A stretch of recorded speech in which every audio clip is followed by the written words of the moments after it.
अस्सलामुअलैकुम। Horror stories के एक न्यू एपिसोड के साथ मैं हूं Mazhar Malik. Thank you so much and love you so much आप सबके प्यार भरे फीडबैक का। आज की वीडियो को भी लाइक कीजिएगा, दोस्तों के साथ शेयर कीजिएगा और MMTV को जिन लोगों ने अभी तक सब्सक्राइब नहीं किया, सब्सक्राइब करके घंटी के निशान को ज़रूर दबाइएगा। लाइक का और शेयर करने का बार बार आजकल इसलिए आपसे कहता हूँ कि MMTV की एक फैमिली का इजाफ़ा होता जा रहा है और यही स्टोरी जिस तरह आपके लिए सुकून का बायस बनती है, बहुत ज़्यादा लोगों तक जब ये स्टोरी पहुँचेगी तो उस नेकी में आप भी शामिल हो जाएंगे कि लोगों को सुकून पहुँचा और आप ज़रिया बने उनके सुकून को पहुँचाने का। बहुत सारे लोग कहते हैं कि जब आप स्टोरी सुनाते हैं साथ में अपनी स्टोरी भी सुनाया करें। तो आज मैं आपको अपनी ज़ात से जुड़ी एक स्टोरी सुनाने जा रहा हूँ। ये स्टोरी ज़्यादा पुरानी नहीं है, ये 4 साल पुरानी है, 2020 की यानी 2020 की, जब हर तरफ कोरोना फैला हुआ था। उस वक्त मैं अमेरिका में था और व्हाट्सएप का यही नंबर था जो आज भी वही है पुराना, जिस पे आप लोग मुझसे रब्ता करते हैं। कॉल्स आती रहती हैं सारा दिन, 24 आवर कॉल आती हैं, क्योंकि 24 आवर का मतलब ये होता है कि दुनिया में टाइम मुख्तलिफ है। पाकिस्तान अमेरिका से 12 घंटे आगे है, सऊदीया 10 घंटे आगे है, कोई मुल्क 8 घंटे आगे है। इसी तरह हर जगह पे, अब अमेरिका में बैठे हुए भी 3 घंटे का फ़र्क है। यहाँ एक टाइम अगर 5 बज रहे हैं और आगे अमेरिका में ही मैं कहीं कॉल करता हूँ तो वो कहते हैं हमारे 8 बज रहे हैं, कोई कहते हैं हमारे 9 बज रहे हैं। 3 घंटे का फ़र्क है, कहीं 2 घंटे का, कहीं 4 घंटे का। अमेरिका इतना बड़ा है कि यहाँ पे भी एक स्टेट से दूसरी स्टेट में 2, 3, 4 घंटों का फ़र्क आ जाता है। तो पूरी दुनिया से लोग कॉल करते रहते हैं। तो मुझे कॉल आई, मैंने एक कॉल अटेंड की और सलाम वालेकुम सलाम, नॉर्मल जिस तरह मैं फ़ारिग बैठा होता हूँ तो कॉल्स ले लेता हूँ और कॉल सुनता रहता हूँ। तो कॉल सुनी और एक ख़ातून बात कर रही थी। मैं इस वक्त उनका नाम बिल्कुल नहीं, फ़र्दी भी नहीं रखूँगा, उनके लिए लफ्ज़ ख़ातून या वालदा इस्तेमाल करूँगा और उनके लिए हस्बैंड के लिए लफ्ज़ शौहर ही इस्तेमाल करूँगा। कासिम मिलता जुलता नाम है, चलो मैं जहन में आ गया। कासिम उनके शौहर का नाम था और उनका मिलता जुलता नाम है ज़रीना या ज़रीना। मुझे कॉल आई, एक बहन की, दुआ सलाम हुई, बात हुई और वो मुझसे कहती हैं भाई आपकी हेल्प चाहिए, मैं आपके शोज़ देखती हूँ और आपकी फ़ैन हूँ, मुझे आपकी हेल्प की ज़रूरत है। मैं कहता हूँ मेरी बहन क्या हेल्प चाहिए, हुक्म कीजिए। तो कहती है मेरी बेटी है, उसके साथ कोई इस तरह का मामला है, जो मेरे शौहर हैं वो इस बात को मानने को तैयार नहीं हैं, लेकिन मैं जानती हूँ मेरी बेटी के साथ जिन्नात का मामला है, तो आपकी मदद चाहिए। मैंने कहा मेरी बहन एक काम कीजिए, अपनी बेटी की मुझे चेहरे की तस्वीर भेज दीजिए, मैं इंशाल्लाह आपको देख के बता दूंगा। वो कहती हैं अभी तो मेरे पास नहीं है, मैं आपको शाम तक भेजती हूँ। मैंने कहा जी ठीक है। कॉल बंद हो गई और शाम तक उन्होंने तस्वीर भी भेज दी। मैंने शायद उस दिन नहीं अगले दिन देखी और मुझे समझ लग गया ठीक है। फिर नेक्स्ट डे उनसे या 2 दिन बाद, मुझे सही याद नहीं है, उनसे रब्ता हुआ और कहती सर आपने तस्वीर देखी? मैंने कहा जी मैंने बिल्कुल देख ली है। आपकी बेटी के साथ तो शदीद नेगेटिव एनर्जी है और शदीद नेगेटिव एनर्जी का मतलब होता है वाकई आप सही हैं, ये जिन्नात का ही मसला होता है। तो आप एक काम कीजिए, अपनी बेटी को मुझे वीडियो कॉल, जब आपके पास हो बेटी, मुझे वीडियो कॉल कीजिए और बेटी को सामने बिठाइए ताकि मैं उनको देख सकूं और मैं पढ़ाई करके चेक कर सकूं, आपको बता सकूं। क्योंकि उनकी बेटी के साथ इतना शदीद नेगेटिव एनर्जी थी कि मुझे लगा कि अगर फौरी तौर पे, या इमरजेंसी केस है, इसका हल ना किया गया और फौरी तौर पे इसका तोड़ ना किया गया तो बच्ची की जान को भी ख़तरा हो सकता है, वो शदीद बीमार भी हो सकती है। इमरजेंसी केस था तो इसलिए मैंने कहा काम कीजिए, आप बच्ची को साथ लेके मुझे वीडियो कॉल कीजिए। अगले दिन का हमारा टाइम तय हो गया क्योंकि मेरे पास टाइम नहीं था। मतलूबा टाइम पे मैंने रिमाइंडर लगाया हुआ था, मेरा रिमाइंडर 1 घंटा पहले याद आ गया कि जी आज मैंने एक टाइम दिया हुआ किसी को, और मैं अपनी जगह पे पहुंच गया, वज़ू किया, तैयारी की, बैठ गया। कैमरा स्टैंड पे लगा दिया जिस तरह लगाता हूँ, और वीडियो कॉल उनको मिलाई। वो मेरा ही वेट कर रही थी, मेरी बहन ज़रीना। सलाम वालेकुम अस्सलाम। मैंने कहा जी मेरी बहन बेटी। उन्होंने कहा सर 1 मिनट, वो आ रही हैं। मैंने कहा एक काम कीजिए, कोई घर में कोई इस तरह की जगह है जहाँ पे कैमरा सामने फिक्स कर दीजिए, हाथ में ना पकड़िए ताकि प्रॉब्लम ना हो। उन्होंने कहा जी है, मैं 1 मिनट कर देती हूँ। उन्होंने अल्लाह बेहतर जाने किस चीज़ पे फिक्स किया, लेकिन कैमरा सही जगह पे फिक्स हो गया। कैमरा अब खाली है। वो मेरे ख्याल में बेटी को लेने चली गई हैं। बेटी उनके साथ आ गई है। बेटी की उम्र होगी 8 साल 9 साल के करीब उनकी उम्र होगी। बेटी आई हैं और उनको सामने बिठा दिया गया है। और मैंने जैसे ही बच्ची को देखा, वो मेरा जो पहले ही मैं देख चुका था और उनको बता चुका था, उससे भी कहीं ज़्यादा हालात थे। तो मैंने अपनी बहन से पूछा, ये मुझे बताइए आपने मुझे जो तस्वीर भेजी थी वो कब की है? उसने कहा सर वो पुरानी है। मैंने कहा तभी मैं कहूँ, मैंने जो तस्वीर में देखा, शदीद का लफ्ज़ इस्तेमाल किया। अभी करंट जो सिचुएशन है ये तो उससे भी कहीं ज़्यादा मामला ख़राब हो चुका है। खैर कोई बात नहीं, अल्लाह रहम करेगा। और बच्ची बहुत ही मासूम सी थी, बहुत ही खूबसूरत, बहुत ही क्यूट सी। उसने पोनियाँ की हुई, वो सामने बैठ गई और मैंने कहा आप भी इनके साथ बैठ जाइए। बच्ची के साथ वालदा भी बैठ गई और मैंने पढ़ना शुरू कर दिया। मैं पढ़ता गया। अभी मैंने पढ़ना शुरू ही किया था, एक लंबा मैंने पढ़ना था और मेरे था कि मैं ये पढ़ते पढ़ते हो सकता है 10 से 15 मिनट के बीच में इसकी हाज़िरी हो जाए या हम कलाम हो सकूं, या इस तरह का मामला हो जाएगा जिससे मैं डायरेक्ट समझ जाऊंगा। अभी पढ़ते हुए 2 ढाई मिनट 3 मिनट भी बामुश्किल हुए होंगे कि मुझे कैमरा था, नज़र आ रहा था सारा, कि मुझे नज़र आया वो जिस जगह पे बैठे हुए थे उनके पीछे, बिल्कुल पीछे एक कोई दरवाज़ा था, उसका शीशा भी था। धुंध जिस तरह होती है ना, फोग छा जाती है, सर्दियां होती हैं तो दरवाज़ा धुंधला सा होता है, ऐसे धुंधला सा दरवाज़ा था। और जब मैं पढ़ाई कर रहा था, वो दूर था दरवाज़ा पीछे, लेकिन मुझे नज़र आ रहा था कि एकदम मेरी निगाह पड़ी कि दरवाजे के बाहर से कोई गुजरा है। एकदम मेरी निगाह पड़ी, मैं चौंका। मैंने कहा कुछ हुआ है, क्योंकि उन्होंने मुझे बताया था घर में हम सिर्फ 2 लोग हैं, 3 लोग टोटल रहते हैं, ज़रीना, उनकी बेटी और उनके शौहर कासिम। कासिम इस वक्त घर पे नहीं थे, ज़रीना उनकी बेटी घर पे थी और उन्होंने कहा और कोई नहीं है। लेकिन पीछे जब मैंने किसी को ऐसे तेज़ी से जैसे कोई गुजरता है जाता है ऐसे देखा शीशे के बाहर वाली साइड से, तो मैं चौंक सा गया। मैं पढ़ना शुरू कर दिया, पढ़ता रहा और मैं शीशे की तरफ देखता रहा कि उसी लम्हे मुझे ऐसा लगा कि किसी ने अपने हाथ और मुंह जैसे कुछ शीशे के अंदर झांकने की कोशिश करता है, अपने हाथ भी ऐसे शीशे पे रख दिए और मुंह भी ऐसे शीशे पे टच किया और देखने की कोशिश की। तो एक लम्हे में ही पढ़ते हुए मुझे झटका लग गया कि नहीं, ये वहम नहीं है, वही चीज़ जिसको मैं बुलाना चाह रहा था, वही चीज़ जिसकी मैं हाज़िरी करवाना चाह रहा था, जो कुछ भी मैं चेक करना चाह रहा था, ये उन्हीं में से कोई है। अच्छा, जैसे ही मैंने उसको शीशे के बाहर, क्लियर नहीं, वाज़े नहीं, मतलब इतना कि महसूस हो जाए कि किसी ने बाहर, क्योंकि जब उसका हाथ और वो रखा गया तो वो पूरा जो शीशा था वो धुंधला हुआ था, नमी की वजह से, जो बाहर ठंड थी या जो कुछ भी था, वो इस तरह का दरवाज़ा था। उसके हाथ और उस तरह रखने से उस जगह के अंदर नमी हट सी गई। और जैसे उसने आके ऐसे चेहरा रखा और हाथ रख के देखा तो मैं एकदम चौंका। तो उसकी वालदा मेरी तरफ मुसलसल देख रही थी, मैं तो पढ़ाई करने में मसरूफ़ था। तो एकदम मैं जब चौंका तो एकदम वो भी चौंकी और कि इनको क्या हुआ है। और एकदम मैं मुसलसल जिस तरह साइड पे बने उस दरवाजे को देख रहा था, तो उसी वक्त वो मुड़ी हैं देखने के लिए किस चीज़ को देख रहे हैं। उन्होंने पीछे से मुड़ के देखा तो उसी लम्हे शायद उनको हल्का सा महसूस हो गया, ज़्यादा नहीं। और मैंने देखा वो झटका लिया है उन्होंने, वो डर सी गई हैं। मुझे उनके डरने से, उनके एक्सप्रेशन से, वो जो वालदा थी क्लियर मेरे सामने अभी नहीं उस तरह आई थी। थोड़ा सा पर्दा सिस्टम वाला मामला था, मतलब पर्दा नहीं करती थी लेकिन इस तरह वो क्लियर सामने नहीं आ रही थी। और जब उनका झटका लगा ना, उस वक्त मेरा उनके चेहरे पे कोई क्योंकि मामला बेटी का था, मैं बेटी को फोकस कर रहा था। अगर उन औरत का होता तो मैं उनको कहता आप सामने मेरे बैठे, लाजमी आप बैठें, तो इसलिए मैंने भी उनको नहीं कहा।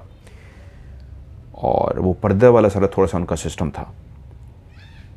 तो उनके झटपे के पे मुझे उनका चेहरा यूं पीछे की तरफ गया, देखा, और वापस जब उन्होंने देखा तो मैंने उनके चेहरे की तरफ देखा। मैंने पढ़ना बंद कर दिया, मैं खामोश हो गया। मैंने कहा क्या हुआ है? कहती वहाँ पे कोई था। मैं कहा क्या देखा है? कहती ऐसी झलक सी नजर आई है जैसे कोई तेजी से गुजरा हो। मैं कहा ओके। मैंने कहा मेरी बहन एक मुझे बात बताइए, बेटी के साथ मसला है, आपको कभी कुछ महसूस हुआ है? कहती हाँ कभी कभी मुझे भी होता है, ज़्यादा नहीं। मैंने कहा आपको ज़्यादा होता है? नहीं कोई इतना ज़्यादा तो नहीं होता। मैंने कहा आपको भी होता है? अच्छा मुझे याद नहीं है। मैं कहा ठीक है। मैंने कहा आपके हस्बैंड कहाँ हैं? कहती है वो बाहर हैं, वो अभी बाद में आएंगे। मैंने कहा क्या मैं उनसे बात कर सकता हूँ? सोच में पड़ गई। कहती है नहीं मदर साहब वो इन बातों पे यकीन नहीं करते। मैं कहा क्या मतलब है? कहते हैं नहीं, वो कहते हैं ऐसी कोई चीज़ें नहीं होती, वो मानते हैं इन चीज़ों को, लेकिन वो हमें कहते हैं ये वहम है, ये साइकोलॉजिकली होता है, ये दिमागी तौर पे होता है, ऐसा कुछ नहीं होता, ये है वो। बहुत बहस करते हैं, उन चीज़ों को नहीं मानते। मैं कहा ठीक है, क्या मैं उनसे बात कर सकता हूँ? उन्होंने कहा जी मैं कोशिश कर सकती हूँ कि आपकी बात करा दूँ। मैंने कहा पहले मेरी उनसे बात कराइए। वो कुछ सोच में पड़ गई। कहती हैं चलें आप अपना मुकम्मल तो करें। मैंने कहा नहीं, मैंने रोक दिया इसको, आप पहले मेरी शौहर से बात कराइए। कुछ बातें हुई, फ़ोन बंद हो गया और 2 दिन बाद उनका मैसेज आया, मैं उनको मना रही हूँ, वो नहीं मान रहे, वो गुस्से हो गए हैं, वो और नाराज़ हो गए हैं, तुमने क्यों राब्ता किया है, तुम क्यों ऐसे वहम का शिकार हो गई हो, ये है वो है। मैंने कहा ठीक है आपकी मर्ज़ी है, बहरहाल मैं आपको एक बात कह दूँ, नुकसान उठाएंगे आप लोग। जो मैंने देख लिया है, मैं बताना नहीं चाह रहा, आप लोग डर जाएंगे, बहुत खौफनाक है। नुकसान उठाएंगे, बच्ची का भी नुकसान उठाएंगे और भी बहुत से नुकसान होंगे। बहरहाल आपकी मर्ज़ी है। अब मैं किसी के साथ ज़बरदस्ती तो कर नहीं सकता, क्योंकि मैंने कोई थोड़ी फ़ीस थोड़ी लेनी थी, जो मेरे पैसे मारे जा रहे थे, मैं तो फ़ीस सबिलिल्लाह करता हूँ। तो उन्होंने भी फिर राब्ता नहीं किया, कोई 2 महीने 2.5 महीने कोई इस तरह का, 3 महीने कोई टाइम इस तरह का गुजर गया। तो फिर उनकी कॉल आई, मैंने उस तरह कॉल उठा ली तो वो एक बहन बात कर रही थी और दुआ सलाम किया, मुझे याद कराया उन्होंने कि जी आपसे मेरी बात हुई थी, ये वो है, मुझे याद है। मैं कहा हाँ जी मुझे याद आ गया। जी मेरी बहन बोलिए। कहती मेरे शौहर से बात कीजिए, 4 महीने हो गए थे, एग्जैक्टली मुझे याद है 4 महीने हो गए थे। मैंने कहा बात कराइए। मैंने उनसे बात की है, दुआ सलाम की, बड़े अच्छी तरीके से बोले। मैंने कहा जी क्या हाल है, ये है वो है। कहते हैं जी आप मुझसे बात करना चाह रहे थे। मैंने कहा प्यारे भाई मैं आपसे ये कहना चाह रहा था कि आपके घर के अंदर मामला बहुत सीरियस हैं। आप मेरे सामने इस वक्त नहीं हैं, आपकी तस्वीर मेरे सामने आ जाए तो मैं आपके बारे में भी सारा देख लूँगा और सारा आपको बता दूँगा, क्योंकि मैंने अभी आपकी तस्वीर नहीं देखी और आपको भी नहीं देखा, तो मैं आपके बारे में नहीं जानता, लेकिन मेरा बताना आपको मकसद ज़रूर है। तो कहता है मैं वीडियो कॉल कर लेता हूँ। मैंने कहा जी मोस्ट वेलकम। उन्होंने वीडियो कॉल की, वो सामने आए तो मैंने उनके बारे में सारा देख लिया। मैं समझ गया कि जब तक ये अपना एक मिजाज है इनका, अपने मिजाज में इनके बात ना आए तो ये नहीं मानते। तो मैंने उनको कहा अब आपको मैं एक बात कहता हूँ, आपको माननी पड़ेगी। कहते हैं जी बोलें। मैंने कहा जी अब आप मान चुके हैं। कहते हैं क्या मतलब? मैंने कहा पहले बज़िद थे, आप इन चीज़ों को मानने को तैयार नहीं थे, आपको झटका लग चुका है और मैं आपको गारंटी दे रहा हूँ आपको झटका लग गया, अब आप मान गए हैं। कहते हैं क्या झटका लगा है? मैंने कहा उन चीज़ों ने आपको अपना आप किसी तरीके महसूस करा दी है, ये भी मैं आपको गारंटी से कह रहा हूँ। तो आगे से कहते हैं मेरी बीवी ने बताया आपको। मैं कहा एक सेकेंड, मेरी बहन हल्फन कहें उस कॉल के बाद आपकी मेरी कभी बात हुई है? उन्होंने हल्फन कहा कि नहीं, इनको मैं मनाती नहीं हूँ, इनकी मेरी कोई बात नहीं है। मैंने कहा जी सुन लिया, मज़ीद तसल्ली कर लीजिए, मुझे किसी ने नहीं बताया, आपकी मेरी पहली एक कॉल है, मेरा रूहानियत से ताल्लुक़ है भाई, मेरा वो गेटअप नहीं है मुल्ला वाला और उस तरह का जो आप समझ रहे हैं, तो बड़ा मॉडर्न लोग हैं, लेकिन मैं इल्म रखता हूँ, ये मुझे इल्म ने बताया है। कायल होना पड़ा उनको कि अगर वाकई बीवी ने हल्फ दे दिया। उसने कहा फिर आपको कैसे पता लगा? मैंने कहा यही रूहानियत होती है। आगे चलते हैं। कहते मदर साहब बताइए क्या मामला है ये?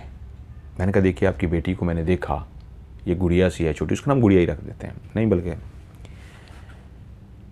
उस बच्ची को मैंने देखा और तो मुझे पता लग गया कि मामला बहुत गड़बड़ है और कुछ और भी है, और मैं चाहता था जो और भी है उसको मैं आपके सामने करूं ताकि आप भी मौजूद हों, क्योंकि यहाँ दूर बैठ के अगर मैं पढ़ूंगा तो मामला ख़राब हो सकता है। कहता है आप कहना क्या चाहते हैं? मैंने कहा आप अकेले चले जाएं। इनको भेज दीजिए। उन्होंने बच्चों बीवी को दोनों को भेज दिया, अकेले आ गए थे, आप खुल के बात करें।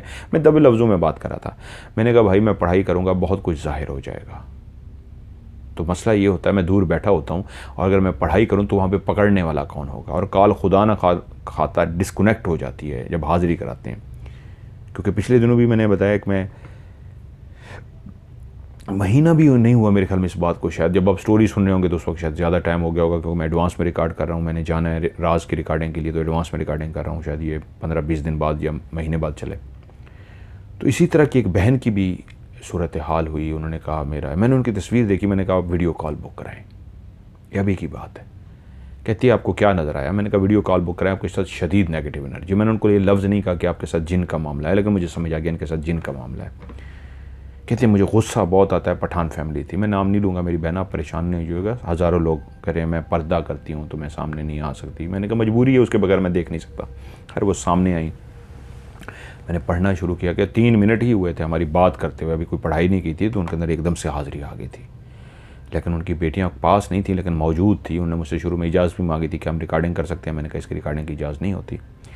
तो उसकी बेटियां भी इर्द-गिर्द मौजूद थीं, लेकिन अगर वो ना कवर होता तो मैं उनकी बेटियों को बुलाता कि पकड़ें इनको और इनके माथे पे ये रखें, हाथ में पढ़ता हूँ। लेकिन अल्हम्दुलिल्लाह जैसे ही वो बैठे बैठे एकदम उन्होंने चेहरा यूँ नीचे किया और ऊपर किया तो उनकी आँखें एकदम से वाइट हो गई और करके जैसे धाड़ी, बाखुदा मेरा भी झटका निकल गया। मतलब महसूस नहीं हुआ, उनको नहीं महसूस हुआ, अब वो सुन रही होंगी। वो इसलिए हुआ कि अभी मैं तैयार नहीं था, मेरा था कि मैं हाज़िरी करवाऊँगा। झटके से मुराद मैं डरा नहीं, लेकिन मैंने कहा इतनी जल्दी, ये वाला हुआ और वो एकदम से बदल गई। बड़ा खौफनाक होता है कि आप नॉर्मल बैठे हैं और आपके सामने एकदम बंदा चेहरा उठाए और उसका चेहरा बिगड़ चुका हो, आंखें ऊपर हो चुकी हों और उसके अंदर जो अंदर से आवाज़ आ रही है वो एक औरत की नहीं, एक मर्द की आवाज़ है और वो धाड़ रहा है और आपको इस तरह देख रहा है कि कैमरे के सामने ही आपको निकाल के खा जाएगा। तो मैंने उनको जैसे ही देखा, तो मैं बात कोई कर रहा था और मैंने उनको जैसे ही देखा, मेरे ख्याल में 3-4 सेकंड के लिए खामोश हुआ हूँ और उसके बाद मैंने पढ़ना शुरू कर दिया और मैं पढ़ता गया हूँ 1 मिनट लगा, बाखुदा मैं अल्फन कह रहा हूँ, 1 मिनट लगा। वो बहन भी अल्फन कहेगी 1 मिनट लगा उसको संभालने में, बहुत ख़तरनाक था। लेकिन मैं पढ़ना शुरू किया ना और उसके बाद मैंने यूँ हाथ का इशारा किया, बस रिलैक्स, बस। मुझे पता था नहीं तो मैं उसकी ऐसी की तैसी बजा देता। मैंने उसको यूँ रिलैक्स किया, रिलैक्स, बस देख लिया तू कौन है, बस इससे ज़्यादा ना करी। और मैं इस तरह करते करते करते 1 मिनट के अंदर मैंने उनको नॉर्मल कर दिया। उनको भी झटका लगा, इतनी जल्दी उनके बच्चों को लगा होगा, हाज़िरी उनके अंदर होती थी। क्योंकि उनका इस वक्त सुनाना मकसद नहीं है किस्सा, तो मतलब वो इस तरह नॉर्मल कर लें। अब मैंने उनके शोहर को कहा कि नए बच्ची पे पढ़ाई कर रहा था, तो पढ़ाई करते करते मुझे लगा कि मामला ख़राब हो जाएगा। मैं दूर बैठा हूँ, नेट डिस्कनेक्ट हो गया तो हाज़िरी हो चुकी तो काम ख़राब हो जाएगा, बीच में रह जाएगा। तो कोई इस तरह का शख्स मौजूद हो जो डरे भी ना और कंट्रोल कर सके, खुदा न खास्ता मामला बिगड़ने भी ना दे। तो मैंने इसलिए रोक दी और मैं आपसे इसलिए बात करना चाह रहा था कि आपके घर में शदीद मामला ख़राब है, शदीद मामला ख़राब है। अब मैं आपसे पूछना चाहूँगा आपको क्या झटका लगा है? तो उन्होंने मुझे बताया मेरी जो बेटी है इसका दिमागी इलाज हो रहा है। मेरा मानना ये है कि इसको कोई साइकोलॉजिकल इशू है कि जब ये सोच के उठती है तो इसके बाजू पे नाखूनों के निशान होते हैं, बाज़ात इसके चेहरे पे भी नाखूनों के निशान होते हैं। मुझे लगता है नींद के अंदर ये अपने आप को नाखून मारती है, ये डरती है, ये नाखून मारती है, उठ के ये चलती है कमरे में। अब हम इसको अपने बीच में सुलाते हैं और इस तरह की इसकी काफ़ी इस तरह की बातें हो रही थी जिससे मैं परेशान हो रहा था। और मुझे जब नहीं कुछ समझ आया तो मैं एक अच्छे डॉक्टर के पास, इसको साइकियाट्रिस्ट है उसके पास लेके जा रहा हूँ और वो यही बता रहे हैं कि बच्ची के साथ कोई उलझन है, कोई दिमागी मसला है या क्या है, ऐसा कुछ हो गया हुआ है, वो इसका इलाज कर रहे हैं, ये ठीक हो जाएगी। लेकिन अब काफ़ी टाइम हो गया है, ये काम बढ़ता जा रहा है, वो ठीक नहीं हो रही। क्योंकि एक दफ़ा इसने रात को उठ के अपनी माँ की गर्दन दबा दी थी और जब मैं सोया हुआ था चीखनों की आवाज़ आई, एकदम से मैं उठा तो मेरी बीवी ने बताया ये दरमियान में उठ के बैठी हुई थी कि इसने मेरी गर्दन दबाई है। मैंने कहा नहीं तुम्हारा वहम होगा, तुम इस तरह सोचती रहती हो, कहाँ ये मासूम सी बच्ची तुम्हारी इस तरह गर्दन दबा सकती है। उसने कहा नहीं मैं नींद में थी और मेरी गर्दन दबाने की इस तरह आई और मुझे जो हाथ महसूस हुए इसी के छोटे छोटे थे, मेरी आँख भी खुल गई, लेकिन हाथों पर बोझ जो था, वो जो हाथ ज़ोर लगा रहे थे वो इसके नहीं थे। तो मैं क्योंकि इन बातों को मुझे कहता है ऐसा मानता नहीं हूँ, इसलिए मैंने बीवी को चुप करा दिया और ये है वो है। लेकिन अब मेरे साथ जो वाक़या हुआ है कि मैं इसी तरह नींद में सोया हुआ था कि नींद में सोए सोए मुझे महसूस हुआ मेरे गले पे दबाव आ गया और मैंने एकदम से आंखें खोल दी। मेरा जिस्म फड़फड़ाया कि क्या हुआ है, और जब मैंने आंखें खोली तो मैंने देखा बिल्कुल मेरे राइट साइड पे मेरी बच्ची ये उठ के बैठी हुई है। इसकी आंखें लाल सुर्ख हैं और इसने अपने दोनों हाथ मेरी गर्दन पे रखे हुए थे। मेरी बीवी की जब इसने गर्दन दबाई थी उस वक्त तक तो वो गर्दन को हाथ छोड़ चुके थे। बीवी चीखें मार रही थी, उठ के बैठ गई थी, हाथ छुड़वा लिए थे। लेकिन जब मैंने आंखें खोली तो मैंने क्लियर अपनी बेटी को और उसके हाथ अपनी गर्दन पे देखे और वो मेरी गर्दन दबा रही थी, लेकिन उसकी आंखें बहुत खौफनाक थीं। लेकिन उसके हाथों में उस वक्त ताकत इतनी ज़्यादा थी कि एक छोटी बच्ची की ये ताकत नहीं होती। मैं डर गया। खैर मैंने बड़ी मुश्किलों से ज़ोर लगा के इसके हाथों को दूर करने की कोशिश की, लेकिन इसके हाथों को मैं दूर नहीं कर पा रहा था। इसके हाथों की गिरफ्त बहुत मजबूत थी, जबकि एक छोटी बच्ची के हाथ को पकड़ के आप एक झटका मारें छोड़ दें, लेकिन वो इतनी मजबूत गिरफ्त थी कि मुझे उस वक्त लगा कि नहीं, बहुत मुश्किल है। तो मैंने वहीं पर अल्लाह का कलाम पढ़ा। मैं नमाज़ पढ़ता हूँ, अल्लाह के कलाम पे यकीन कामिल है मेरा, और अल्लाह का कलाम मैंने जब पढ़ा तो मैंने देखा इसके हाथों की गिरफ्त ढीली होती जा रही है और आहिस्ता आहिस्ता आहिस्ता उसने छोड़ा है मुझे। इस बात से मुझे ज़रा लगा है कि इसके हाथों में इतनी ताकत का आ जाना और ज़ोर जितना मैंने लगा लिया फिर भी हाथों का ढीला ना होना, और कुरान मजीद की तिलावत करने पे हाथों का आहिस्ता आहिस्ता ढीला होना। और जब मैंने इसके हाथ छुड़वा लिए हैं और हाथ मैंने ऐसे इसके ज़ोर से पकड़े हुए थे और ये ज़ोर लगा रही थी, लेकिन मेरे पढ़ने से जब मैंने फूंके मारने इस पर शुरू की तो इसकी आंखें बंद होना शुरू हो गई और झूलना शुरू हो गई, और उसके बाद इसके हाथ मेरे हाथों में थे और ये झूल गई, जैसे नींद में चली गई हो, बेहोश सी चली गई हो, और मैंने इसे लिटा दिया। मैं इसको अगले ही दिन डॉक्टर से अपॉइंटमेंट लेके गया और सारी बात बताई तो डॉक्टर ने कहा, जब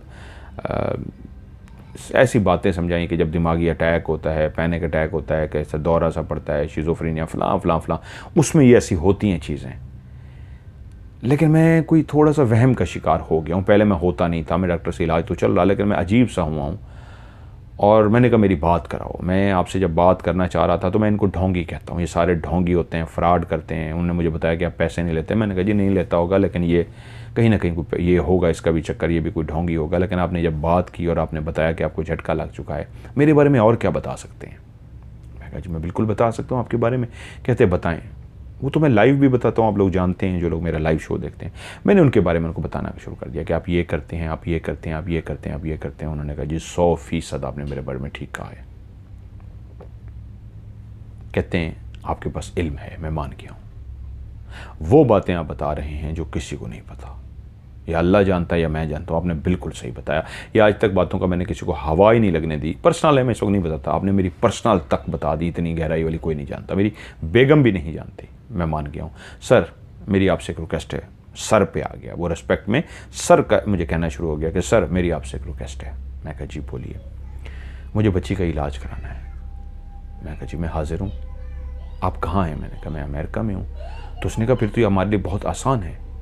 मैं समझे शायद आप पाकिस्तान में हैं, पाकिस्तान जाना पड़ेगा, वो बड़ा एक्सपेंस होता है, आप तो यहीं पे हैं। जी मैंने कहा मैं यहीं पे हूँ। उसने कहा अगर आपको मैं बुलाना चाहूँ अपने घर आप आएँगे? मैं कहा जी ज़रूर। और आपका क्या चार्जेस होंगे? मैंने कहा जी मैं पहले बता चुका हूँ, मैं कोई चार्जेस नहीं लेता, फ़ी सबीलिल्लाह करता हूँ, और ये मैं अल्लाह की रज़ा के लिए करता हूँ, इसमें कोई पैसे वगैरह नहीं है। उसने कहा जी आप अकेले आएंगे? मैंने कहा नहीं, मेरे साथ मेरे लाइफ पार्टनर भी, हम 2 लोग आते हैं, क्योंकि मुझे कहीं हेल्प की ज़रूरत पड़ेगी तो आप शायद हेल्प ना दे सकें, वो हेल्प देती हैं। हम 2 लोग हमेशा ट्रैवल करते हैं। उन्होंने कहा जी किस डेट को आपने आना है? मैंने कहा जी मैं आपको अपना शेड्यूल देख के बताता हूँ। मैंने शेड्यूल उनके साथ डिस्कस किया, मुख्तसर करता हूँ इसको। 2 टिकटें हम 2 लोगों के लिए आ गई और एक और स्टेट में थे, और यूँ उन्होंने कहा आप मेरे मेहमान हैं, हमारी तरफ आ जाइए। हम दोनों यहाँ से अमेरिका से ही अमेरिका रवाना हो गए। एयरपोर्ट पे पहुँचे, वो हमें लेने के लिए आए हुए थे। उन्होंने हमें वेलकम किया, बहुत ज़बरदस्त तरीके से मुझसे मिले। वो लोगों से इम्प्रेस नहीं होते थे। जो कासिम साहब थे मुझसे थोड़ी सी उम्र में बड़े थे, यंग से थे, लेकिन बहुत कम ज़िंदगी में उन्होंने दोस्त बना रखे थे। जो इक्का दुक्का उनके दोस्त थे वो उनके साथ बहुत ज़बरदस्त थे, सबको अपना दोस्त नहीं बनाते थे, लेकिन जिससे इम्प्रेस हो जाते थे उसके लिए बड़े यार थे। और रिसीव करते ही उन्होंने हमें गिफ्ट दिए कुछ कि जी आपके लिए तोहफ़े है। मैंने कहा जी इनकी ज़रूरत नहीं थी। उन्हें कहा तोहफ़ा तो दिया जा सकता है, आप पैसे नहीं लेते लेकिन तोहफ़ा तो कबूल कीजिए। मैंने कहा जी तोहफ़ा तो सुन्नत है बिल्कुल, और ये मैं ज़रूर ले सकता हूँ। और तोहफ़ा लिए हमने उनसे। घर पहुँचे और बड़ा खाने का एहतमाम किया गया था बेहतरीन। हमने खाना वगैरह खाया और बैठे, शाम की चाय पी। बहुत बड़ा घर था उनका, काफ़ी रिच फैमिली थी।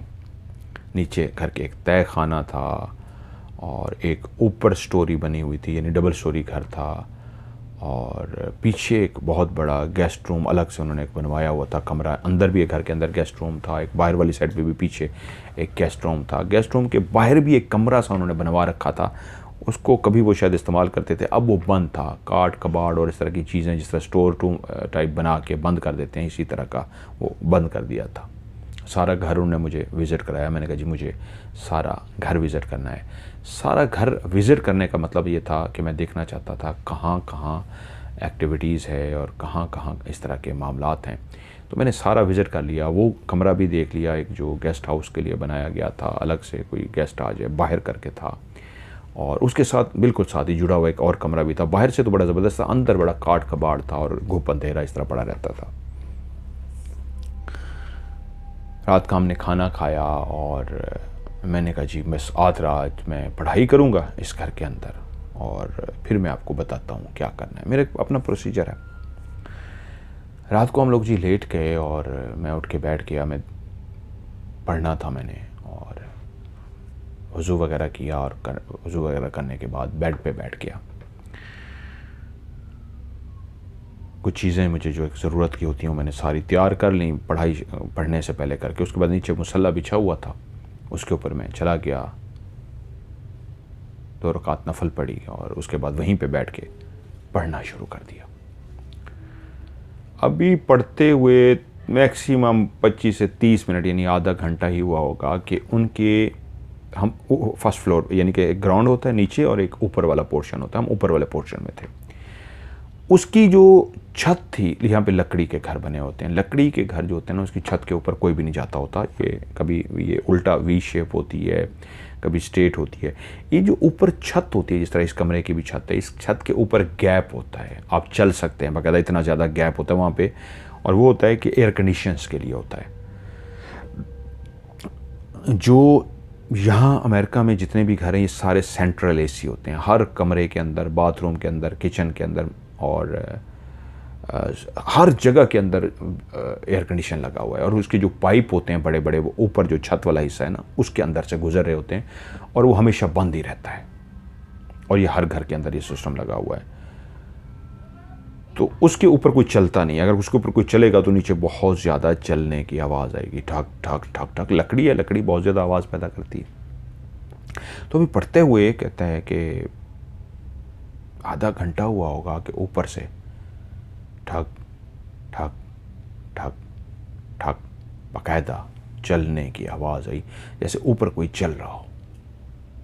मैं चौंक गया, ये कौन है? वहम था या हकीकत है? थोड़ी देर, ये आवाज़ ज़्यादा नहीं, 2-3 कदम की आवाज़ ही। रुक गए, फिर पढ़ना शुरू कर दिया। थोड़ी देर गुजरी थी कि बाकायदा ऊपर से धक धक धक धक धक धक जैसे कोई भागता हुआ गया हो। एक भागने की आवाज़ आई, पीछे दूसरे भागने की आवाज़ आई, तीसरे भागने की आवाज़ आई, यानी कि जैसे आगे पीछे कोई 3 लोग तेज़ी से भागे हों। मैं चौंक गया कि अब तो ये वहम नहीं है, तो ये तो क्लियर एक साइन था कि बाकायदा कोई बहुत ज़्यादा तेज़ी के साथ इस तरह भागा है। अब मुझे अंदाज़ा तो पहले ही विज़िट करके हो चुका था, लेकिन इस जगह पे मैं नहीं गया था। ये हर घर में होती है, और इसके बारे में अमूमन मेरा कहना यह है कि क्योंकि ये बंद रहती है, इसमें कोई लाइट भी नहीं चलती होती, हर वक्त अंधेरा रहता है, यहाँ पे ये चीज़ें बसेरा रखती हैं, ये याद रखिएगा। ओहो, मैंने कहा इसके बारे में तो सोचा ही नहीं था। ओके, समझ आ गया। अब मैं पढ़ता रहा, काफ़ी ज़्यादा पढ़ लिया, और पानी एक बनाना था, सुबह पानी छिड़कना था घर के अंदर। लेकिन उस जगह पे दूसरी दफ़ा के बाद फिर तीसरी दफ़ा इतनी भारी भरकम आवाज़ आई जैसे कोई चलने वाले का पाँव इतना बड़ा हो कि जब उसने पाँव रखा ढज, तो ऐसे लगता था अभी वो छत का हिस्सा टूट के नीचे गिर जाएगा। उस पाँव का बोझ इतना ज़्यादा था जैसे कोई 10 किलो का पाँव हो, इतना बड़ा पाँव हो जैसे कोई बहुत बड़ा इंसान का पाँव हो, और वो पाँव रखे तो डर, जैसे हम मूवीज़ में देखते थे, वो किंग कांग एक मूवी होती है, बड़ा सा किंग कांग होता है, पाँव रखता था ज़मीन पे तो डज डज डज आवाज़ आती थी। ऐसे ही वो पाँव ऐसे जैसे भारी भरकम हो और उसके रखने से डज डज डज ऐसा लगा जैसे पूरा कमरा हिल गया हो। और मैंने कहा या खुदाया ये क्या है। खैर वो रात को इसी तरह की एक्टिविटीज़ उस कमरे के अंदर जो महसूस हुई, वहाँ पे चलना था, दौड़ना था, भारी भरकम आवाज़ का था। उसके अलावा आवाज़ें थी लेकिन बिल्कुल हल्की फुल्की सी, कोई क्लियर वाज़े आवाज़ नहीं थी। पढ़ा, पानी दम किया, सो गए, सुबह उठे, नाश्ते किया। तो कासिम साहब बोले कि मदर साहब रात तो बहुत अजीब हुआ है। मैंने कहा जी क्या हुआ है। कहते जी हम अपने कमरे में सो रहे थे तो रात को बाकायदा हमारा कमरा नॉक किया है किसी ने। मैं कहा जी किस तरह। उन्होंने कहा जैसे कोई कमरे के बाहर होता है और हल्का हल्का दरवाजे को नॉक करता है, बिल्कुल हल्का हल्का किसने नॉक किया। तो मैं समझा और तो कोई नहीं रहता इस घर में, हम 3 लोग थे या आप 2 थे। तो मैंने कहा आप में से कोई ना हो। तो मैंने कहा जी कौन। कोई आवाज़ नहीं। दोबारा नॉक हुआ तो मैंने कहा शायद आप हैं। तो मैं उठाऊँ, उठ के मैंने दरवाज़ा खोला है, बाहर कोई भी नहीं। कह रहा है मैं परेशान हुआ हूँ कि कहाँ गए, किसने खोला, इससे पहले कभी ये नहीं हुआ था। मैं वापस गया और जाके बिस्तर पे अभी लेटने ही लगा हूँ कि फिर से दरवाज़ा बाहर से ठक ठक ठक ठक नॉक हुआ है। पहली दफ़ा तो उठते हुए जाते हुए मुझे टाइम लग गया था, इस दफ़ा फट से, मैं अभी लेटा नहीं था, अभी लेटने ही लगा था, जल्दी से मुड़ा, दरवाजे के पास गया और खोला दरवाज़ा तो बाहर कोई भी नहीं। कह रहा है मैंने दरवाज़ा बंद कर दिया है और दरवाजे के अंदर खड़ा होकर सोचना शुरू हो गया हूँ कि यार ये क्या माजरा है। मेरी बेगम बोलने लगी है, मैंने उसको यूँ इशारा किया कि चुप, बेटी सो रही थी। मैंने कहा ये क्या हुआ है। दूसरी दफ़ा ऐसे दरवाज़ा है, मैं वहीं खड़ा हूँ कि ये हुआ क्या है कि उसी वक्त बाहर से ठक ठक ठक, अभी वो तकरीबन हाथ मारने का स्टाइल ऐसे था, 5-6 दफ़ा हाथ मारा जाता था। तो जैसे ही दोनों दफ़ा ऐसे 5-6 दफ़ा हाथ मारा गया था, तो इस दफ़ा जैसे ही दरवाजे पे हाथ मारा गया, अभी पूरा ही उसी तरह हाथ मारना था 5-6 दफ़ा। मैंने तेज़ी से दरवाज़ा खोल लिया, पास ही खड़ा था। मैंने जैसे ही दरवाज़ा खोला तो एक तेज़ गर्म हवा का झोंका सा था जो मेरे चेहरे से टकराया, उसके अलावा कुछ भी नहीं था। मैंने कहा इतनी तेज़ गर्म हवा का झोंका ये कहाँ से आया है। मैं परेशान हो गया हूँ, थोड़ा सा डर गया हूँ। आप घर में ही थे लेकिन मुझे डर नहीं था कि आप हैं, अल्लाह खैर करेगा, लेकिन ये तेज़ हवा का झोंका कहाँ से आया। मैंने कहा मेरा वहम है, ये झोंका आया है। मैंने चेक करने के लिए फिर दरवाज़ा बंद किया, फिर तेज़ी से खोल के देखा झोंका आता है, कोई झोंका नहीं आता। मैंने 3-4 दफ़ा खोल के देखा, कोई झोंका नहीं। वो एक क्लियर हवा का झोंका था, बहुत तेज़ हवा का झोंका जो आया। उसके बाद मैंने दरवाज़ा लॉक किया, समझ गया, जाकर बिस्तर पे लेट गया। मैंने बीवी से कहा तवज्जो मत देना, छोड़ दो, दरवाज़ा नॉक होता रहा रात सारी हमारा, हमने दरवाज़ा नहीं खोला। मैंने उनको नहीं बताया कि ऊपर क्या हुआ था। मैंने कहा जी मैं कमरे में था और पढ़ाई कर रहा था, सारा कुछ कर रहा था, तो इसलिए आपको महसूस हुआ होगा, कोई परेशानी की बात नहीं। अगले दिन मैंने जो पानी था अपने हाथ में लिया और मैंने कहा जी आए इस पानी को छिड़कते हैं। उस पानी को छिड़कना शुरू कर दिया। ये तकरीबन 2 दिन मुसलसल पानी छिड़कना था, सुबह और शाम। सुबह हमने पानी छिड़का और शाम को भी वहाँ पे पानी छिड़कने के लिए तैयारी कर रहे थे हम लोग कि जी उन्होंने कहा 1 मिनट चलते हैं जी, इकट्ठे पानी छिड़क लेते हैं। मगरिब के बाद यानी सूरज गरूब होने के बाद छिड़कना होता है। सुबह तो सारा हमने छिड़क दिया, हर जगह पे छिड़क दिया मैंने। अच्छा मगरिब के बाद जैसे उन्होंने कहा 1 सेकंड में था, मैं इधर कॉल सुन लूँ, अभी चलते हैं। कॉल सुनने के लिए गए, ऐसे मसरूफ़ हुए कि कोई उनके वहाँ पाकिस्तान में एमरजेंसी हो गई थी। उन्होंने कहा जी उधर कोई परेशानी बन गई, 1 सेकंड मुझे दे दें, ये कर लेते हैं। मैंने कहा कोई मसला नहीं, रात हमारी है, हम डाल देंगे, आप बेफिक्र हो। वो उधर फ़ोन पे बात करते रहे और मैं बैठा इंतज़ार करता रहा। उनकी बहन हमारी जो थी जरीना, उन्होंने आगे चाय शाय दी हमें, एक सेवा ये वो जो कर रहे थे वो किया। वो फ़ोन सुनते सुनते बहुत लेट हो गए। मेरा ये था कि जो आज पानी छिड़कने के फ़ौरन बाद मैंने उनकी बेटी पे हाज़िरी करानी थी,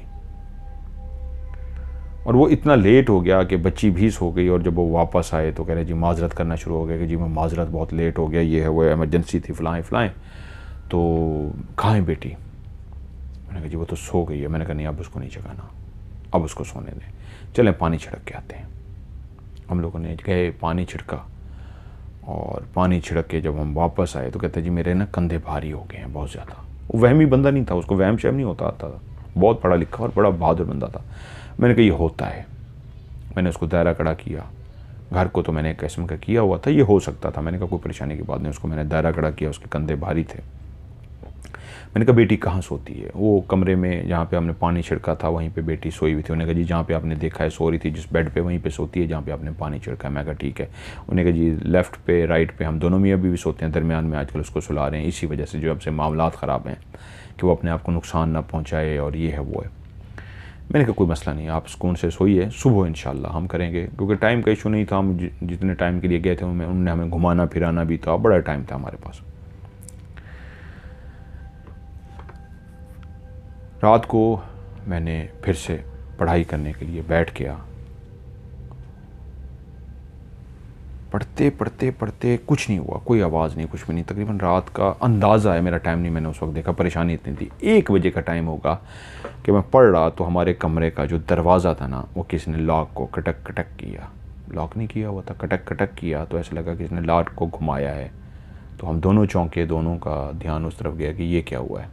वो अपने मोबाइल में लगी हुई थी, तो उसका भी ध्यान गया कि ये कौन है रात को कमरे में। और मैंने भी उस तरफ देखा कि भाई ये किसने लॉक को कटक कटक किया, और मैं भी उस तरफ देखना शुरू हो गया। पढ़ जो रहा था वो पढ़ना बंद कर दिया, और उसी वक्त देखा दरवाज़ा खुल गया।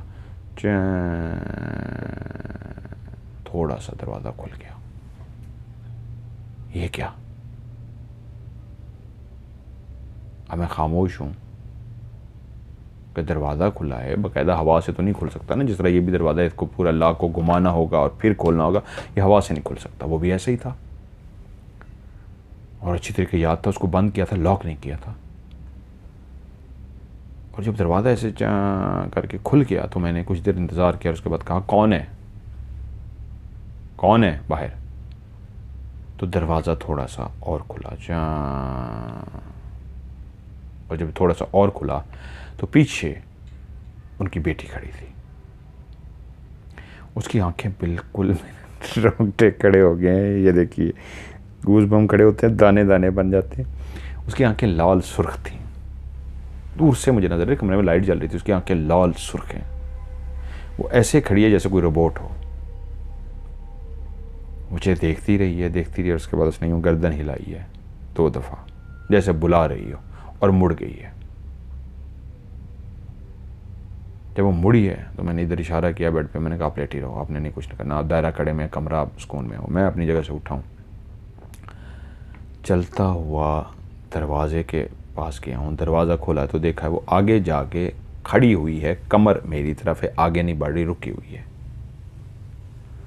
दरवाज़ा मैंने आराम से बंद कर दिया था कि ये लॉक रहे, और मैं उसके पीछे जैसे ही चला हूँ उसने चलना शुरू कर दिया। अब वो ऐसे चल रही है जैसे उसकी आंखें खुली हुई हों, लेकिन वो नींद में चलते हुए कोई इंसान जाता है, वो नींद में चलते हुए जा रही है, और मैं उसको बिल्कुल पीछे पीछे पीछे पीछे चलता हुआ जा रहा हूँ। वो फर्स्ट फ्लोर था, वो सीढ़ियाँ नीचे उतरी है, सीढ़ियाँ उतर के उसने मेन गेट अपना खोल दिया। उसने मेन गेट खोल के वो बाहर की तरफ चल पड़ी है।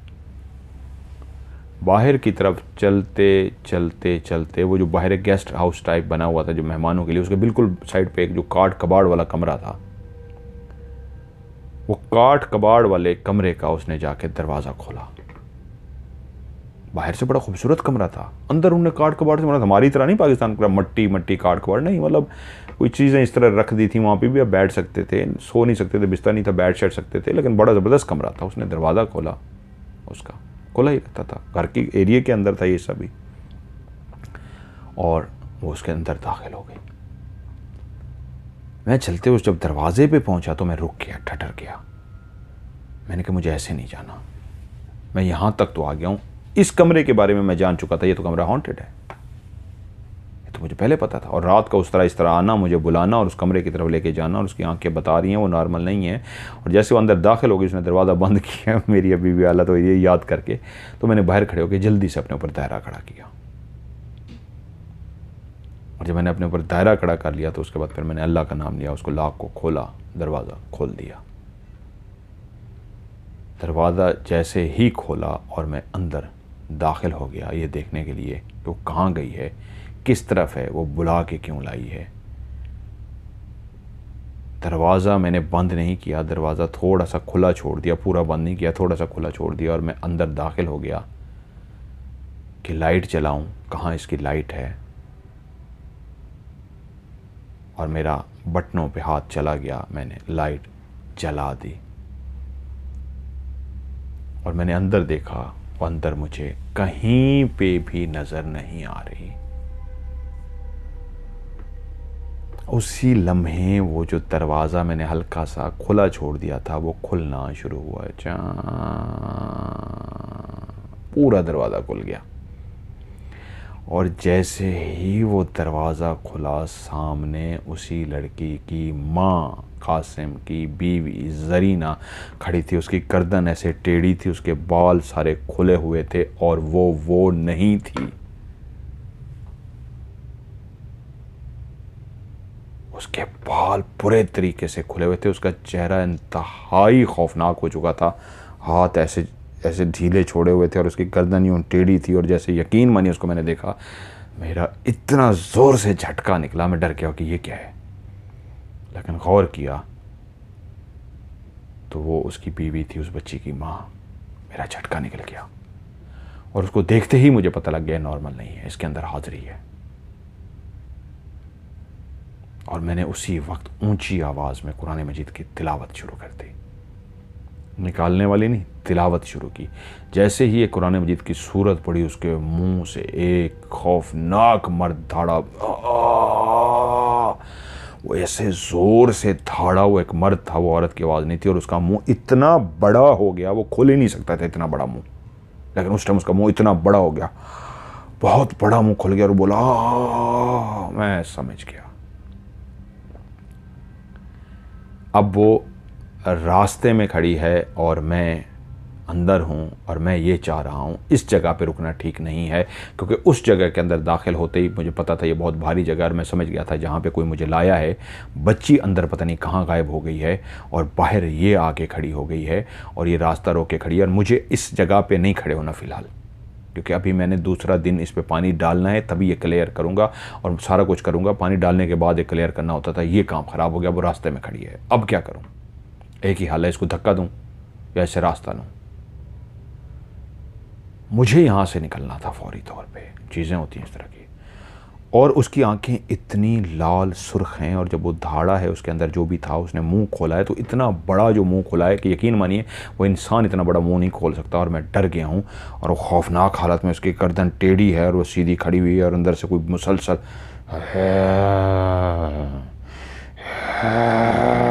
आवाज़ें निकाल रहा है।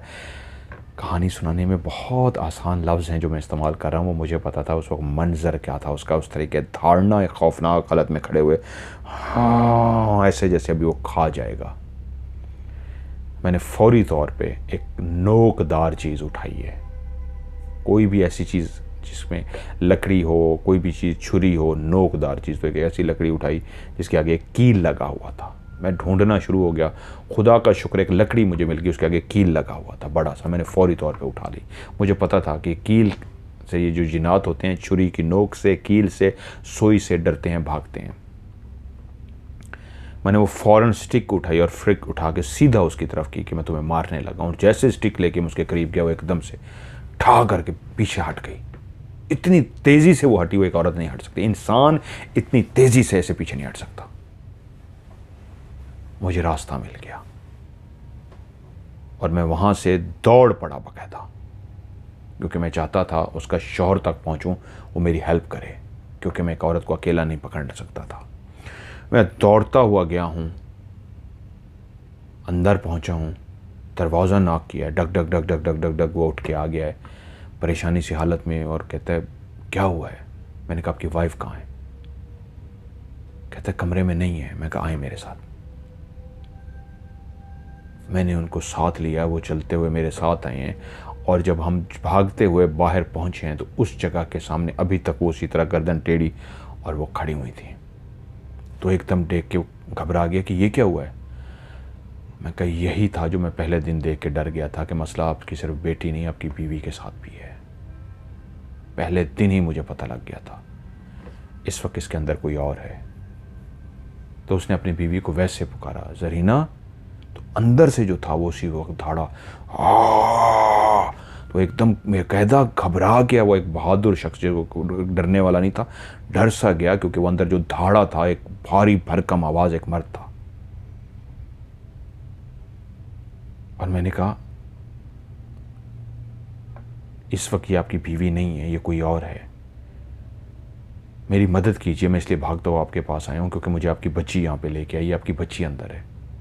कहता मेरी बच्ची? मेरी बच्ची तो कमरे में है। मैं कहा अभी जब आप आए हैं कहाँ थी? कहता मेरे साथ ही सोई हुई थी, बीवी नहीं थी। मैं कहा आए मेरे साथ। कहते इसका क्या? मैं कहा ये कहीं नहीं जाती, आए मेरे साथ। भागते हुए गए, कमरे का दरवाज़ा खोला, बेटी सो रही थी। मैंने कहा पापा ने एक काम करना है। फौरी तौर पे मैं अंदर से गया, भाग के पानी उठा के लाया। मैंने कहा पानी पीजिए ये वाला। उनको मैंने पानी पिड़का, उनके जिस्म पे छींटे मारे। मैंने कहा ये वाली आयत आपने मुसलसल पढ़ते रहना है, कुछ नहीं होगा आपको नुकसान नहीं पहुंचा सकती। जो भी करेगी मेरे साथ, आपने ये आयत नहीं छोड़नी, मुसलसल पढ़ते रहना, भूलना नहीं शायद। तो उसने कहा ठीक है। वो आ गए, हम बाहर जब वहाँ आए मैंने कहा पकड़ें इसको। वो डरे थोड़ा सा, वो उनकी हालत ऐसी सीधी खड़ी हुई, बाल बिखरे हुए, चेहरा खौफनाक, आंखें लाल सुर्ख और अजीब से वो धाड़ रहे। उन्होंने डरते डरते उसके बाजू में हाथ रखा।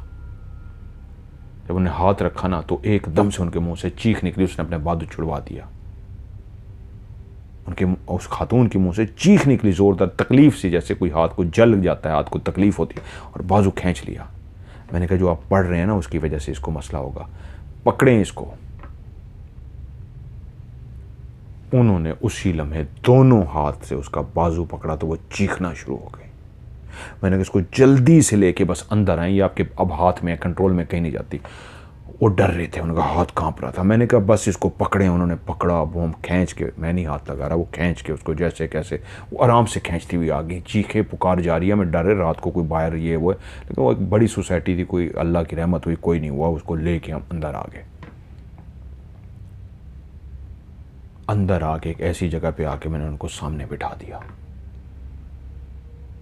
और उसके बाद मैंने पढ़ना शुरू कर दिया, वही जिसके पढ़ने से हाज़िरी हो जाती है। हाज़िरी तो ऑलरेडी थी, और मैंने जैसे ही पढ़ना शुरू किया, पढ़ते हुए थोड़ी देर हुई थी कि उनके कमरे का दरवाज़ा खुला। उनकी बेटी भी चलती हुई आई और माँ के पीछे आके खड़ी होगी। उसके अंदर भी हाज़िरी हो गई थी। दोनों माँ बेटी में हाज़िरी थी। अब मुझे हेल्प की ज़रूरत थी लाइफ पार्टनर की, क्योंकि मैं इसलिए उन मकसद के लिए उनको साथ लेके उनको मैंने कहा भागो। उनको मैंने बुलाया, वो आ गई। मैंने कहा ये पढ़ लिया, दायरा कड़ा में। उसने कहा हाँ सारा कुछ है। मैंने कहा जहाँ मैं आपको हेल्प के लिए कहूँ ना वैसे मेरी हेल्प करना, इनको पकड़ना, बाकी ये पकड़ लेंगे, ठीक है। मैंने पढ़ना शुरू किया और मैं पढ़ता गया यहाँ तक कि वो चीखो पुकार शुरू हुई। और मैं पानी का जो जग था उसमें से छींटे मारता था, उनको अंदर चीखो पुकार होती थी, बेटी के अंदर भी, बेटी के उसके अंदर भी। तो उससे मैं मुखातिब हुआ जब हाज़िरी हो गई। मैंने कहा हाँ अब बोल, कौन है तू? उसने अपना एक नाम बताया। मैंने कहा कहाँ से आया है, मुझे सब कुछ तफसील से बता, और तुझे पता है मेरे पास पानी है और मैंने ये पानी तेरे ऊपर फेंक दिया, तेरे लिए अजाब बन जाएगा, सब कुछ बता। और इसके अंदर कौन है? तो ये जो बोलते हैं ना, जब ये बताते हैं तो इनकी आवाज़ क्लियर समझ नहीं आती, ये इस तरह बोल रहे होते हैं, मैं गया था, इस तरह आवाज़ होती है। समझना पड़ता है, क्या कहना पड़ता है, क्या कहा है फिर बताओ। मैं गया था और उसने मुझे मारा था, इस तरह आवाज़ निकल रही होती है। उसने जो मुझे बताया, मैं उससे पूछता रहा तो वो उन्होंने बताया कि हम इस घर के अंदर पहले से मौजूद थे। ये बड़ी कमाल बात जिसको सुन के मुझे भी झटका लगा। ये पाकिस्तान गए हुए थे, इनके यहाँ एक बेटी है, और बच्चे की ये कोशिश कर रहे हैं, इनका बच्चा नहीं हो रहा। इन्हीं की ही फैमिली की एक ख़ातून ऐसी थी जो चाहती थी कि इसकी ये जो बीवी है ज़रीना, इसको तलाक हो जाए और वो अपनी बेटी की उससे शादी कर सके। वो कासिम उस खातून को अपनी माँ की तरह समझता था। उस औरत ने, एक पीर नहीं था, वो काला जादू करने वाला था, वो उसके पास गई थी और उससे तावीज़ लेके आती रही।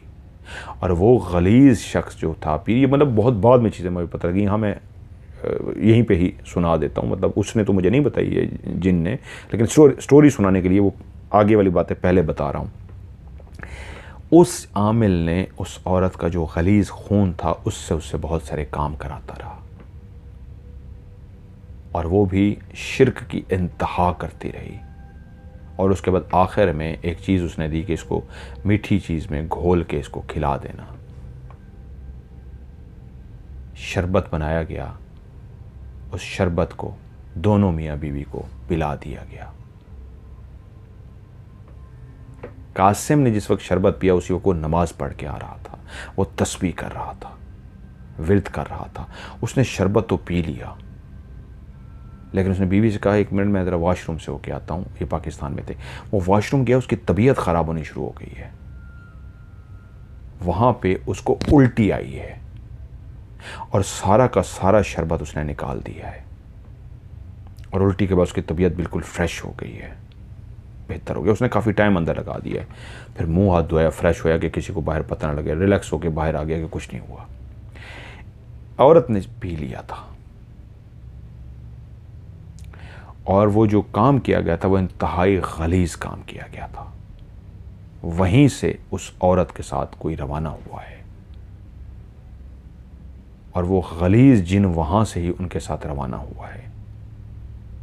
वहाँ से वो इनके घर पहुँचा है, और उस घर के अंदर वो जो जगह थी जहाँ पे वो मुझे बच्ची लेके गई थी, जो वो बच्ची नहीं थी, रूप धार के थी, उस जगह पे उसने इसलिए रिहाइश इख्तियार की है कि इस घर के ऊपर वाली जगह के अंदर ऑलरेडी रह रहे थे। ऊपर वाली जगह जहाँ पे एयर कंडीशन का होता है वहाँ पे ऑलरेडी जिन्नात का बसेरा था, और वो जो आया था पाकिस्तान से उसने उस जगह पे जाके बसेरा कर लिया। वो इसकी बेटी के साथ हाजिर होना शुरू हो गया। अब मुझसे जब इनकी पहली दफ़ा बात हुई इस खातून की, मैं उस बच्ची को देख रहा था, पढ़ाई करने लगा था, पीछे शीशे के कुछ मुझे नज़र आया, वो बाहर वाला था जो ऊपर रहता था, उसने झांका था। औरत को जब झटका लगा था और औरत को मैंने चेहरा देखा था, तो उसी लम्हे में समझ गया था मसला इसके साथ भी है। इसके साथ वही था, जाहिर नहीं होता था, बच्ची को तंग कर रहा था। उसकी देखा देखी, उसकी वजह से जो बाकी घर के ऊपर रहते थे वो भी अब घर के अंदर शरारतें शुरू कर दी थी उन्होंने। वो पहले हिडन थे, छुपे हुए थे, अब वो भी इनको आहिस्ता आहिस्ता तंग कर रहे थे। घर के अंदर लड़ाई झगड़ा बढ़ गया था, घर के अंदर बेचैनी बैठ गई थी, बेटी का नाखून मारना, बेटी का परेशान होना, सारा कुछ। जब वो हम कलाम हुआ, उसने मुझे बताया कि हाँ, इसने निकाल दिया था उल्टी करके, इसने पी लिया था, इसलिए मैं आज तक इसके साथ हूँ। शौहर तभी चौंका था कि, और एंड पे उसने मुझे बताया था शौहर ने कि हाँ, ये बात तो सिर्फ मुझे पता है, एक शरबत मैंने पिया था, उसके बाद मुझे उल्टी आई थी, वाकई मैंने किया था। वो जो कुछ उसने बताया ये तो मेरी बीवी को भी नहीं पता। उस दिन वो इतना बड़ा कायल हुआ मेरा, आज मुझे वो पीरो मुर्शिद कहता है, मेरी बहुत इज्जत करता है, कहता है मैं हैरान हूँ, वो बात तो मेरी बीवी को किसी को नहीं पता था, अगर मुझे पता थी कि मैंने उल्टी की थी, लेकिन उस जिन ने बता दी। उसने कहा इसने तो निकाल दिया, मैं इसके साथ आ गया। और उसके साथ जब मैं पढ़ता रहा, जब मैंने पूछा कि ये बच्ची के साथ, तू तो अब इसके साथ है, बच्ची के साथ कौन है? उसने कहा ये बच्चे हैं, ये ऊपर वाले हैं, उनके बच्चे इसके साथ खेलते हैं, खेलते खेलते यहाँ तक इसके साथ अटैच हो गए, अब इसके अंदर भी आते हैं। मैं इनसे ज़्यादा ताकतवर हूँ। मैंने कहा तू कैसे ताकतवर है? उसने कहा मैं, मतलब उनकी एक अपनी लैंग्वेज होती है, वो मैं ना बताऊँ लोग परेशान हो जाएंगे। ये शैतान था, बहुत बड़ा शैतान, गलीज़ तरीन शैतान, गंदगी खाने वाला शैतान।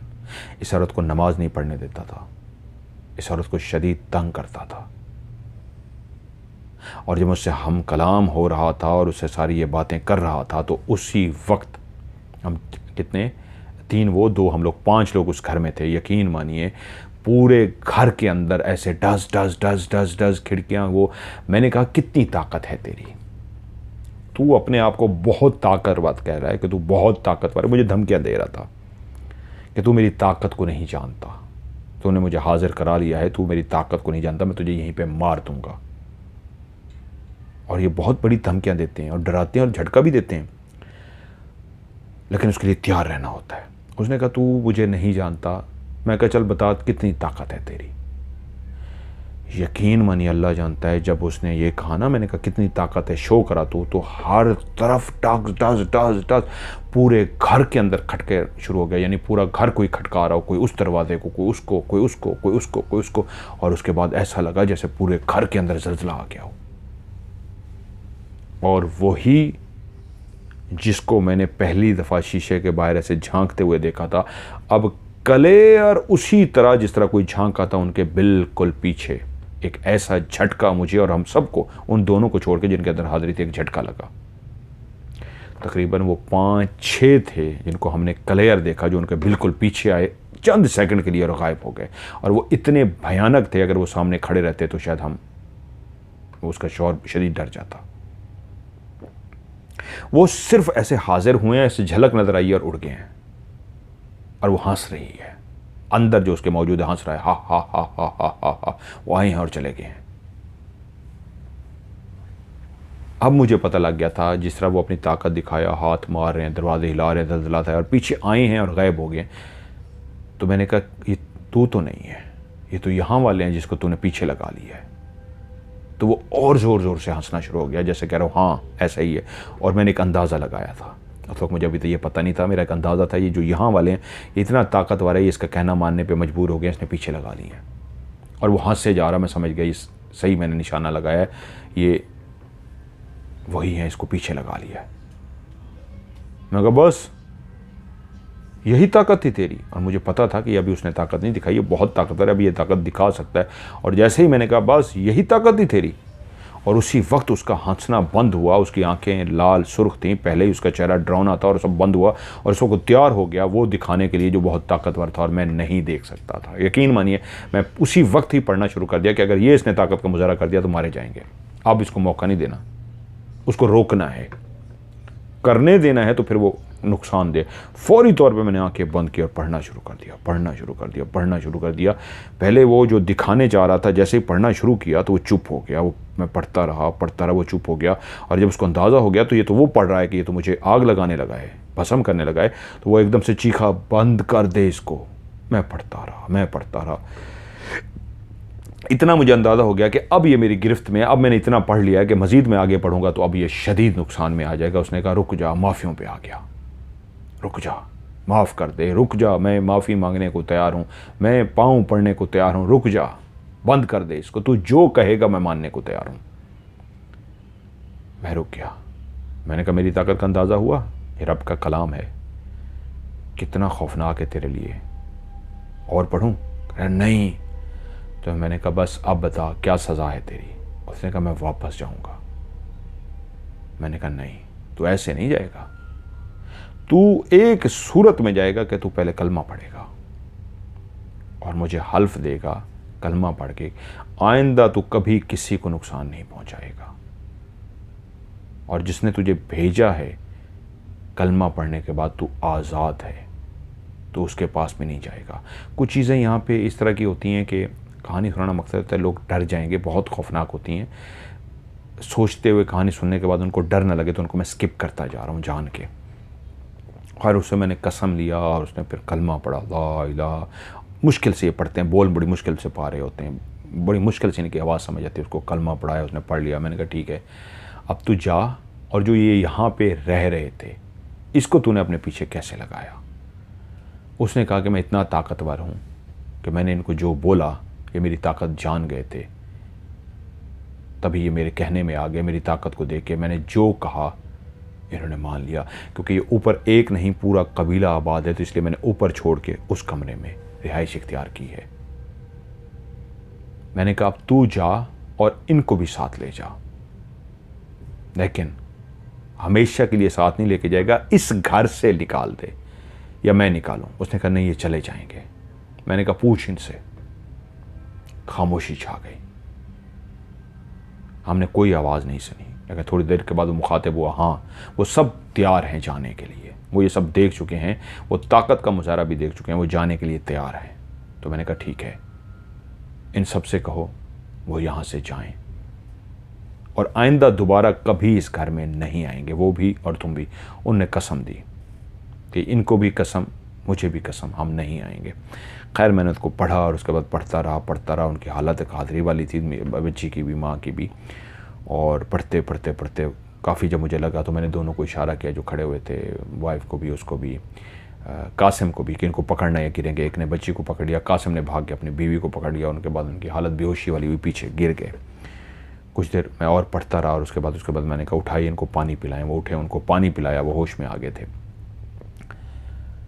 और कासिम ने मुझसे पूछा, मैंने कहा अल्हम्दुलिल्लाह ये बिल्कुल ठीक है।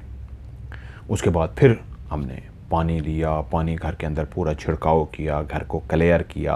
मैं अजान दिलवाता होता हूँ, ख़ुद मैंने दायरा खड़ा किया, 7 दफ़ा अजान दी। उस घर का जितना वो किया था वो सारा किया और घर बिल्कुल क्लियर हुआ। बच्ची बिल्कुल ठीक हो गई, औरत वो बिल्कुल ठीक हो गई। तो मुझसे कासिम बोला आपका हदिया बनता है।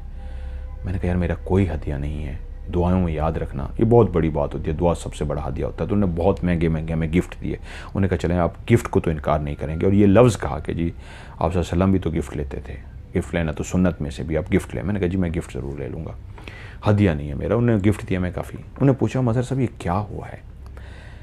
फिर मैंने उनको बताया, मैंने कहा कुछ आपको समझ आ गया, कुछ मैं आपको बताता हूँ। आपकी कोई शादी करना चाहता है, जिनको आप माँ कहते हैं ना, उसको समझ आ गई थी, उसने सुन लिया था सारा। मैंने कहा जिनको आप माँ कहते हैं वो अपनी बेटी की आपसे शादी करना चाहती थी, इस शादी को तुड़वाना चाहती थी। तो वहीं पे वो किसी काले जादू वाले आमिल के पास गई और वो जो कुछ उनको कहता रहा है वो करती रही हैं, गलीज़ तरीन। और उसके बाद एक गलीज़ तरीन शैतान अब अपने साथ लेके आए हैं और वही था जो आपके घर को बर्बाद कर रहा था। आप दोनों मियाँ बीवी का रिश्ता तक ख़त्म हो चुका था, आप दोनों मियाँ बीवी अज़वाजी रिश्ते से भी दूर हो गए थे। कहता हाँ उसी वजह से। मैंने कहा फिर बहुत सारी बातें मैंने उनको बताई, ये आपका सब कुछ हो रहा था। कह रहा था मैंने कहा इस शैतान की वजह से था।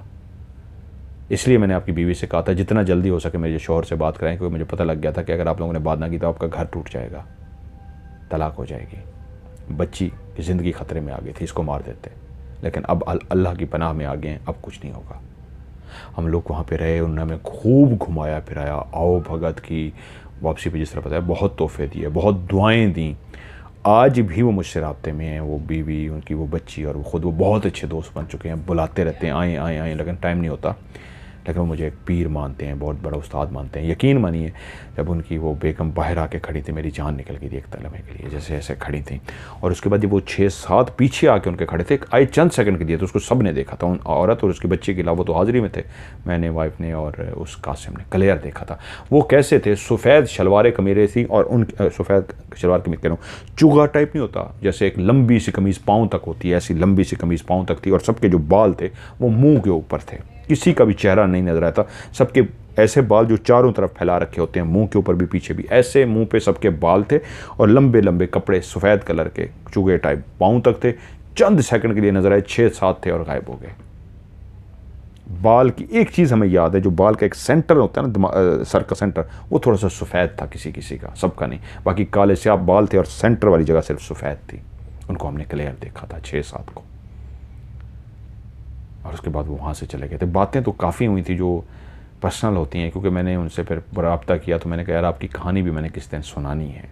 वो कहानी सुनते हैं बड़े शौक़ से, पहले नहीं सुनते थे कासिम साहब, अब तो कहानी भी सुनते हैं, रब्ता भी रखते हैं। और भी जानने वाले जो मरीज़ होते हैं उनको मेरे पास रेफ़र करते हैं, कहते हैं जी इनका इलाज करें, इनका करें। तो उन्होंने कुछ बातें की थी, मतलब सब ये वाली बात भी ना बताइएगा, ये वाली भी ना, ये वाली। मैंने कहा चलें यार ये वाली सारी बातें निकाल दूंगा। तो इस तरह की काफ़ी बातें मैंने बीच में से निकाल दी, नाम भी उनके चेंज कर दिए, जगह भी नहीं बताई, सिर्फ इतना बताया अमेरिका का ये किस्सा है। तो ये एक वाक़या हुआ था। और कासिम साहब भी कहानी सुनेंगे, इंजॉय कर रहे होंगे कि हाँ याद आ गया होगा आपको। बहुत सारी बातें मैंने स्किप कर दी जो बड़ी खौफनाक थी, क्योंकि हमारी जो भाभी हैं वो भी सुनती होती हैं कहानी को, वो डर जाएंगी। मैं नहीं चाहता, इसलिए लोगों को कहानी सुनना मकसद था। और आप लोग दोनों ना सुनते होते तो मैं वो वाले वाक़ये भी बता देता जो बहुत खौफनाक थे। लेकिन क्योंकि उन्होंने कहा है हमारी ज़िंदगी की, मुझे रिक्वेस्ट की थी, ये भयानक यादें हैं, अगर आप कहानी सुनाएंगे और ये वाली बातें भी बता देंगे हम शायद फिर परेशान हो जाएंगे। तो आपसे रिक्वेस्ट है, हम परेशान नहीं होना चाहते। तो मैंने उनकी ख्वाहिश का एहतराम करते हुए वो बहुत कुछ खौफनाक चीज़ें जो हुई थी उस रात वो मैंने निकाल दी हैं ताकि वो परेशान ना हो। इतना कुछ बता दिया जो उनके लिए परेशानी का बायस नहीं बनेगा। तो ये थी जी कहानी। आप अपनी भी कहानी मुझे सेंड कीजिए, इंशाल्लाह आपकी कहानी को प्रोग्राम का हिस्सा बनाऊंगा। इस वीडियो को भी लाइक कीजिएगा और आगे शेयर ज़रूर कीजिएगा। जब आप लाइक करते हैं, वीडियो को शेयर करते हैं, तो यूट्यूब देखता है कि इस कहानी को लोग पसंद करें, उसको आगे ज़्यादा से ज़्यादा फैलाता है। तो आप अपनी कहानी भी मुझे भेजिए, इंशाल्लाह आपकी कहानी को हॉरर स्टोरी का हिस्सा बनाऊंगा। मेरा व्हाट्सअप का नंबर है +9231365550। रिपीट करता हूँ, +923136655500। उर्दू में बोलेंगे +923136655500। जब आप कहानी भेजिए तो सबसे आखिरी मैसेज एक अलग से टाइप करके आपने भेजना है स्टोरी, लाजमी अलग से लिखना है स्टोरी और इसको इसी व्हाट्सएप पे भेज देना है। आज की हॉरर स्टोरी से मज़हर मलिक को दीजिए इजाज़त। अपना ढेर सारा ख्याल रखिएगा। खुदा हाफिज़।